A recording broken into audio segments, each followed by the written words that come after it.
Allah. Tiba-tiba ada sebahagian meminta kepada Rasulullah, meminta didoakan keberkatan untuk bumi Najd. Tetapi kali ini Rasulullah menolak permintaan mereka.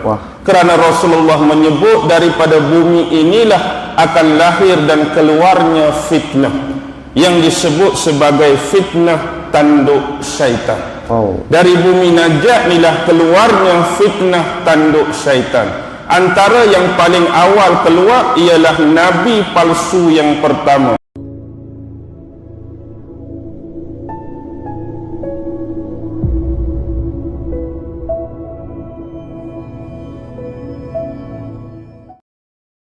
Assalamualaikum warahmatullahi ta'ala wabarakatuh. Jumpa lagi dengan saya Cak Ope dalam program Ngaji Bareng. Saya harap semuanya yang sedang menonton video ini semoga dalam keadaan sehat, dalam keadaan bahagia, serta semua masalah-masalah yang dihadapinya cepat selesai teman-teman. Amin amin ya rabbal alamin. Pada kesempatan kali ini alhamdulillah Allah memberikan waktu lagi kepada kita semua untuk bisa ngaji bareng lagi ya, kepada salah satu ustadz yang sangat luar biasa sekali, yang mana ustadz ini ingatannya luar biasa, sejarahnya luar biasa, terus ilmunya juga luar biasa. Semoga dengan program Ngaji Bareng ini kita bisa mendapatkan ilmu yang banyak dari ustadz yang sangat luar biasa sekali ini. Siapa lagi kalau bukan Ustadz Auni Muhammad. Dan di sini ya teman-teman, videonya itu cukup panjang karena durasinya 1 jam lebih ya. Jadi saya nanti akan potong-potong, dan ini video yang pertama ya, mungkin nanti menjadi 20 menit atau setengah jam dan sebagainya. Yang terpenting nanti kita bisa mengikuti apa yang akan disampaikan oleh Ustadz Auni Muhammad ini, sehingga kita semua bisa mengetahui hal-hal yang mungkin selama ini kita tidak pernah ketahui ya teman-teman. Dan seperti biasa, bagi teman-teman yang mau ngaji bareng dengan saya, jangan lupa buka mata, buka telinga, dan buka hati. Bismillahirrahmanirrahim. Don't go anywhere, stay here and check it out. Bismillahirrahmanirrahim. Assalamualaikum warahmatullahi wabarakatuh. Waalaikumsalam warahmatullahi ta'ala wabarakatuh. Alhamdulillah, alhamdulillah. Ini tempatnya di masjid ya. Alhamdulillahi rabbil alamin, wa bihi nasta'in ala umuri dunya waddin, wassalatu wassalamu ala ashrafil anbiya'i wal mursalin wa ala alihi wa sahbihi ajma'in. Subhanaka la ilma lana illa ma 'allamtana innaka antal alimul hakim. قال رب اشرح لي صدري ويسر لي أمري واحلل عقدة من لساني يفقهوا قولي. اللهم يسر ولا تعسر، اللهم يسر ولا تعسر، اللهم يسر ولا تعسر. اللهم صل على سيدنا محمد وعلى آله وصحبه وسلم. اللهم صل على سيدنا محمد وعلى آله وصحبه وسلم. اللهم صل على سيدنا محمد وعلى آله وصحبه وسلم. أما بعد.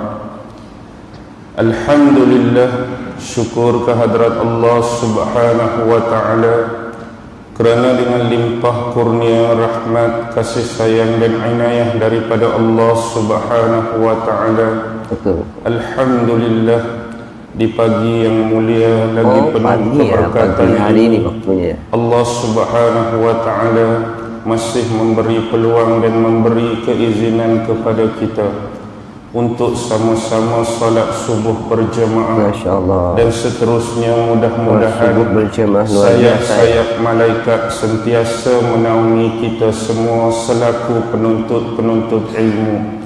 Di samping mudah-mudahan segala niat dan amalan kita diterima di sisi Allah sebagai amalan-amalan yang baik. Amin. Dan amalan-amalan yang soleh insya-Allah. Amin amin. Jadi secara sepintas lalu pengerusi minta saya memperkenalkan diri. Nama saya semua orang dah tahulah, ya, Ustaz Auni bin Muhammad. Saya menetap di Pulau Pinang dah hampir 13 tahun sebagai seorang guru. Mungkin ramai orang ingat saya ni orang Pulau Pinang, orang utara. Saya nak balik Kelantan dah 2 hari lagi. Saya orang Pasir Mas, Kelantan. Lahjah lorak Kelantan tu tak ada dah. Ada lagi kalau temu orang Kelantan. Tapi sebab ada utara, dia bunyi utara lah.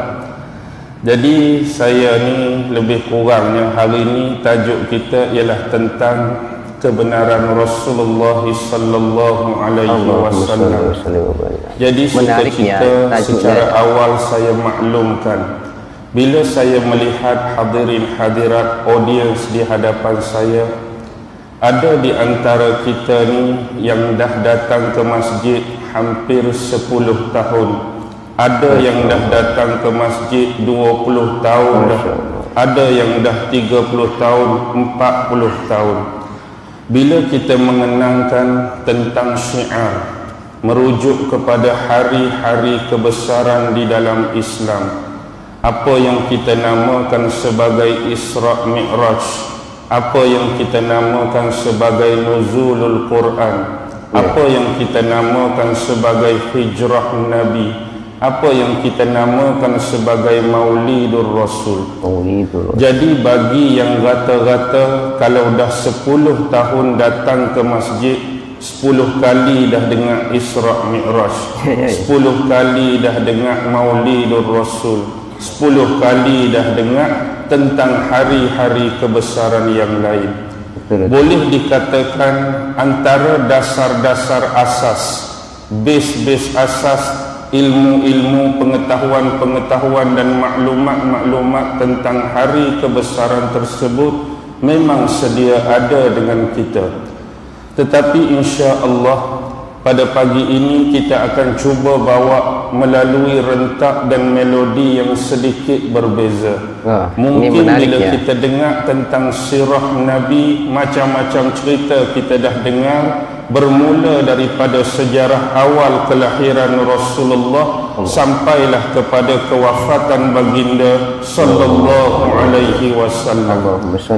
Tetapi berapa ramai yang cuba nak kenal, cuba nak cungkil lebih awal bahawa Rasulullah ini berasal daripada mana, daripada keturunan mana, daripada nasab mana, daripada susur galur yang mana. Ini yang menarik ya. Dan insya-Allah pada pagi ini saya akan berkongsi dengan hadirin dan hadirat di sini sementara peluang masih ada untuk kita mengenali sebenarnya siapakah Rasulullah sallallahu alaihi wasallam. Baik, secara awal bila kita melihat dunia ini, alam ini, tempat hidupnya makhluk yang dijadikan oleh Allah Subhanahu wa taala, iaitu manusia ataupun kita sebut sebagai insan. Dahulu dunia ini berbeza dengan dunia yang ada sekarang. Mungkin berbeza dari sudut sempadannya, mungkin berbeza dari sudut keluasannya, mungkin berbeza dari sudut geografinya. Bahkan boleh dikatakan pada awal dunia yang dihuni oleh manusia ini adalah ada 3 benua sahaja, yang kita panggil sebagai benua Asia, yang kita panggil sebagai benua Afrika, dan yang kita panggil sebagai benua Eropah. Kemudian pada abad ke-15 Masihi barulah ditemukan benua Amerika. Dan pada abad ke-17 Masihi barulah ditemukan benua Australia. Jadi hari ini kita ada 5 benua. Benua Asia, benua Afrika, benua Eropah, benua Amerika dan benua Australia. Jadi agak-agak Nabi kita Muhammad ni dari benua mana? Afrika. Asia ke dia? Eropah ke dia, Afrika ya, Afrika mungkin ke ya. dia, Ke oh Afrika. Amerika, oh Australia kah dia? Agak-agak yang mana? Afrika kayaknya ya. Asia. Asia. Sebab Asia ni boleh dibahagikan kepada 3. Ada Asia Barat, ada Asia Tengah, ada Asia Timur. Salah ya. Dan negara-negara Arab sinonim disebut sebagai negara Ya, Asia betul. Barat. Disitulah adanya Jaziratul Arabiyah yang disebut semenanjung tanah Arab. Semenanjung tanah Arab dahulunya mempunyai keluasan sebagaimana yang disebutkan oleh ulama-ulama tarikh. Luas Jazirah Arab dulu ialah 1.100.000 batu persegi. 1.100.000 batu persegi bersamaan 3.156.558 km persegi. Dia juga bersamaan dengan metrik Arab 126.000 farsah. Kalau ada yang nak catat, saya ulang balik. Dari sudut batu 1.100.000 batu kali sudut kilometer 3.156.558 kilometer. Dalam metrik Arab disebut farsah 126.000 farsah. Itulah keluasan Jaziratul Arabiyah yang dicatatkan oleh ulama-ulama tarikh silam. Bila sebut Jazirah Arabiyah, otomatik negara-negara Arab ni lokasi ataupun muka bumi dia biasanya berpadang pasir. Ya. 1/3 bumi Jazirah Arabiyah ni memang padang pasir, tetapi di sana wujudnya bukit-bukit. Di sana juga adanya gunung-gunung, dan di antara gunung-gunung yang paling tinggi dan paling keras batu dia di Jazirah Arabiyah diberi nama Jabal As-Saraq. Jabal As-Saraq inilah gunung yang paling tinggi dan gunung yang mempunyai batu yang paling keras. Manakala padang pasir yang terluas diberi nama Rub'ul Khali. Ada yang menyebut Rabi'ul Khali. Rub'ul Khali ini ada sejarah dan misteri yang tersendiri. Ramai juga ulama-ulama di dalam kitab masing-masing menyebut kalaulah nisbah jenis kawasan yang paling bermisteri dalam kawasan laut ataupun air, kita sebut segitiga Bermuda. Tapi kalau kawasan yang bermisteri dalam lingkungan jin atas darat, inilah dia Rabi'ul Khali. Sebab banyak dikisahkan pedagang-pedagang dan kafilah-kafilah banyak yang hilang bila mengharungi dan melalui kawasan Rabi'ul Khali.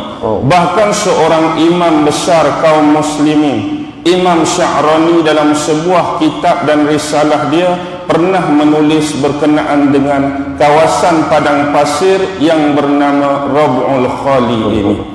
Baik, sekarang bila sebut Jazirah Al-Arabiyah, kita kena tengok apakah wilayah-wilayah, apakah daerah-daerah, dan apakah kawasan-kawasan yang ada dalam semenanjung tanah Arab ni.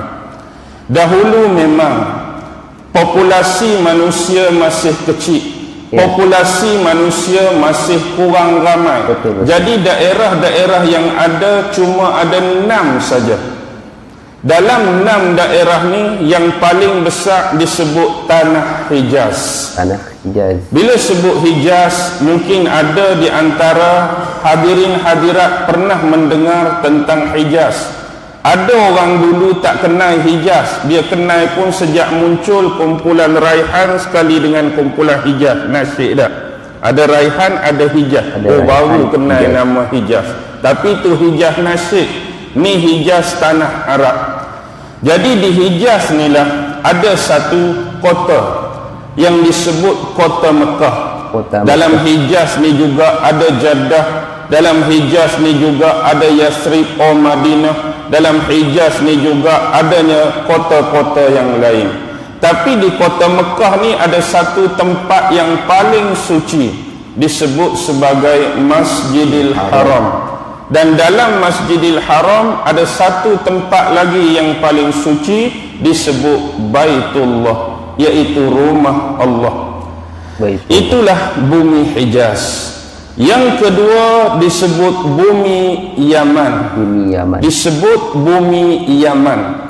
Sebenarnya disebut Yamin. Yamin dalam bahasa Arab ni kanan. Shimal dalam bahasa Arab ialah kiri. Pasal apa dia disebut Yamin kanan? Kerana dia berada di sebelah kanan arah Kaabah. Jadi sebelah kanan arah Kaabah itu menuju kepada negara Yaman. Sebab tu salah satu penjuru Kaabah ada nama Rukun Hajar Aswad, ada Rukun Iraqi, ada Rukun Syami, satu lagi Rukun Yamani. Rukun Yamani. Hala ke Rukun Yamani itulah menghadap negara Yaman. Di kota Yaman ini, kalau zaman dahulu ibu kota dia adalah San'a. San'a ni sebuah kota yang besar, sebuah kota yang hebat. Sebagaimana sewaktu saya menyertai kuliah semalam. Nama apa ustaz tu? Ustaz Rashid ke apa? Ustaz Rashid cerita macam-macam ada di Yaman dah. Memang Yaman kota segala-galanya pada waktu tersebut. Ada juga kota Sabak. Sabak ni dirakamkan oleh Allah dalam satu surah dalam Quran. Banyak-banyak surah yang 114 tu cari satu surah nama surah Sabak, baca cerita tentang kerajaan Sabak. Bahkan Sabak awal ni zaman Ratu Balqis lagi, sezaman dengan Nabi Allah Sulaiman alaihi salam. Di kemudian hari pun Sabak masih kekal dengan keterkenalan dia, dengan kefamousan dia. Sebab di Sabak ni ada satu empangan yang cukup besar pada waktu tersebut, dikenali sebagai empangan Ma'rib. Bila empangan Ma'rib ni pecahlah, berlaku diaspora masyarakat Yaman. Ada mereka keluar daripada bumi Yaman, mula mencari penempatan baru. Mereka bukan setakat keluar berhijrah ke tempat baru, bahkan mereka berjaya menubuhkan kerajaan-kerajaan yang besar di lain tempat. Nanti kita akan cerita kalau ada masa. Yang ketiga ada kota Adnin, juga di bumi Yaman. Ada kota Hudaidah, juga di bumi Yaman. Ini adalah kota-kota yang besar. Yang ketiga selepas Hijaz dan Yaman disebut bumi Najat. Bumi Najat ni dah lama, bahkan pernah disebutkan dalam salah satu sabdaan Rasulullah sallallahu alaihi wasallam. Pernah sahabat-sahabat datang bertemu dengan Rasulullah, meminta didoakan untuk keberkatan bumi Syam. Lalu Rasulullah mendoakan kesejahteraan dan keberkatan untuk bumi Syam. Lalu ada sebahagian sahabat meminta Rasulullah mendoakan keberkatan untuk bumi Yaman. Lalu Rasulullah mendoakan kesejahteraan dan keberkatan untuk bumi Yaman. Tiba-tiba ada sebahagian meminta kepada Rasulullah, meminta didoakan keberkatan untuk bumi Najat. Tetapi kali ini Rasulullah menolak permintaan mereka. Kerana Rasulullah menyebut daripada bumi inilah akan lahir dan keluarnya fitnah yang disebut sebagai fitnah tanduk syaitan. Dari bumi Najat inilah keluarnya fitnah tanduk syaitan. Antara yang paling awal keluar ialah nabi palsu yang pertama, iaitu Musailamah Al-Kazzab, berasal daripada bumi Najat. Kemudian diikuti oleh fitnah-fitnah yang lain. Bumi yang keempat disebut sebagai bumi Tihamah. Selepas Hijaz, Yaman, Najat, itulah bumi Tihamah. Yang kelima disebut bumi Ihsa. Bumi Ihsa ni dia berada pangkal dia, punca dia depan Teluk Oman sampailah negeri Busra. Hari ni negeri Busra tak ada dah. Dulu ada negeri Busra dalam peta. Hari ni Al-Ihsa ni dia ada nama baru dia, iaitu Bahrain. Bahrain sebutan orang Arab. Kita dia tak bunyi Bahrain, dia bunyi Bahrain. Negara Bahrain. Satu-satunya negara yang aneh dan pelik. Sebab orang lain biasa hujan dulu baru banjir kan. Dia pelik, dia bah dulu baru rain, bah dulu baru hujan. Tu lawak ajalah. Bahrain. Okey. Seterusnya Yamamah. Yamamah ni diberi gelaran Arud kerana Yamamah betul-betul duduk tengah antara bumi Yaman dengan bumi Najd. Dia pemisah Yaman dengan Najd, itulah Yamamah. Hari ini Yamamah dah tak ada termasuk dalam wilayah negara Yaman. Jadi 6 ni mudah saja boleh ingat dah. Hijaz, Yaman, Najd, Tihamah, Al-Ihsa dan Yamamah. Tetapi bila populasi manusia makin meningkat, sempadan geografi juga sudah mula berubah. Jadi ada beberapa wilayah yang telah keluar daripada induk yang asal, yang mana yang 6 ni berubah jadi pada 8 daerah, 8 wilayah yang besar pula. Contoh Hijaz masih kekal. Yaman pun masih kekal, tetapi keluar salah satu daripada Yaman, dia jadi satu tempat baru, Hadramaut. Hari ini Hadramaut duduk dalam Yaman balik. Hadramaut dulu dia keluar selepas berlakunya perpindahan seorang Nabi, iaitu Nabi yang keempat. Siapa Nabi yang keempat? Cuba bilang. Adam, Idris, Nuh, Hud. Nabi Hud. Selepas kaum Nabi Hud itu dibinasakan oleh Allah, Nabi Hud membawa kaum Ad yang masih terselamat, yakni kaum Ad yang beriman kepada Allah dan Rasulnya, keluar daripada bumi Ahqaf. Jadi bumi Ahqaf itu mereka keluar cari penempatan baru, mereka tinggal di Hadramaut. Dan di sinilah bumi terakhir, tempat persemadian jasad Nabi Allah Hud alaihi salam. Nak cari makam Nabi Hud, kubur Nabi Hud, pergi ke Yaman, Hadramaut lah tempat dia. Baik, seterusnya Muhrah. Muhrah juga satu wilayah yang keluar daripada induk asal Yaman.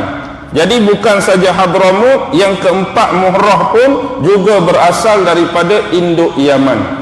Yang kelima Najd. Najd masih kekal. Yang keenam, mari dah baru, Oman. Kan Oman duduk bawah selatan tu dah. Yaman hari ini ada Bahrain, ada Oman. Bahkan selepas kejatuhan Turki Osmaniyah 1924 pun keluar satu lagi tub-tub, iaitu UAE yang kita sebut United Arab Emirates, Emiriyah Arab Bersatu tu. Itu kawasan-kawasan dia. Baik, seterusnya ialah Al-Hasa. Al-Hasa ni tak payah pening kepala, Al-Ihsa tadi je lah, mereka tukar saja jadi Al-Hasa. Dan yang ke-8 ialah Ahqaf. Ahqaf ni Allah sebut tak dalam Quran? Dalam banyak-banyak surah ada kan surah Al-Ahqaf. Al-Ahqaf ni ialah bumi asal kaum Ad. Bumi asal kaum Ad itulah Ahqaf. Kalau Nabi yang seterusnya selepas Nabi Hud tu ialah Nabi Soleh. Nabi Soleh kaumnya Nabi kaumnya ialah kaum Samud. Kaum Samud tu duduk di Al-Hijr. Al-Hijr juga Allah sebut dalam Quran. Jumpa tak surah Al-Hijr? Pernah baca tak surah Al-Hijr? Juga dalam Quran juga disebut Madain Saleh, juga disebut Wadil Qura, nama sama. Kalau kata ustaz pasal apa buka buku ni nama Al-Hijr, buka buku ni Madain Saleh, buka buku ni Wadil Qura, tak payah pening kepala, tiga-tiga nama ni merujuk kepada bumi yang sama, itulah bumi kaum Samud, Nabi Allah Saleh alaihi salam.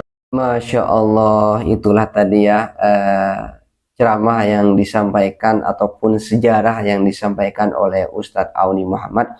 Meskipun sejarahnya ini belum sampai selesai ya, karena saya potong dulu, saya break dulu, jadi nanti kita akan lanjutkan di program ngaji bareng berikutnya. Sebagaimana di awal video Ustadz Auni mengatakan bahwa ini merupakan tajuk, yaitu mengenal siapakah Rasulullah SAW, dan sangat luar biasa sekali apa yang disampaikan oleh Ustadz Auni Muhammad itu memang betul ya. Selama kita itu misalnya 20 tahun ke masjid, 10 tahun ke masjid, membahas tentang Isra Mi'raj, membahas tentang Maulidur Rasul dan lain sebagainya. Kita semua ya selama itu 10 tahun kita mendengarkan tentang Maulidur Rasul, 10 tahun kita mendengarkan tentang Isra Mi'raj dan lain sebagainya.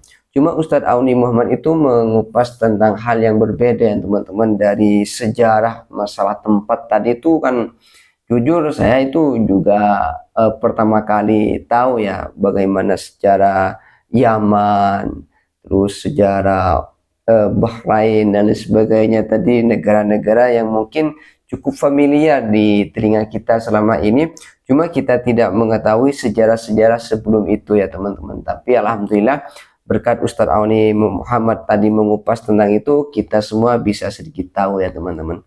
Dan semoga nanti kita bisa mendapatkan ilmu lebih dalam lagi, lebih luas lagi setelah mengikuti program ngaji bareng berikutnya ya. Dan mohon maaf untuk program ngaji bareng pada kesempatan kali ini saya cukupkan. Saya sebagai manusia biasa pasti ada yang namanya salah, dan mohon maaf. Sampai jumpa di program ngaji bareng berikutnya. Ihdinas siratal mustaqim. Assalamualaikum warahmatullahi taala wabarakatuh.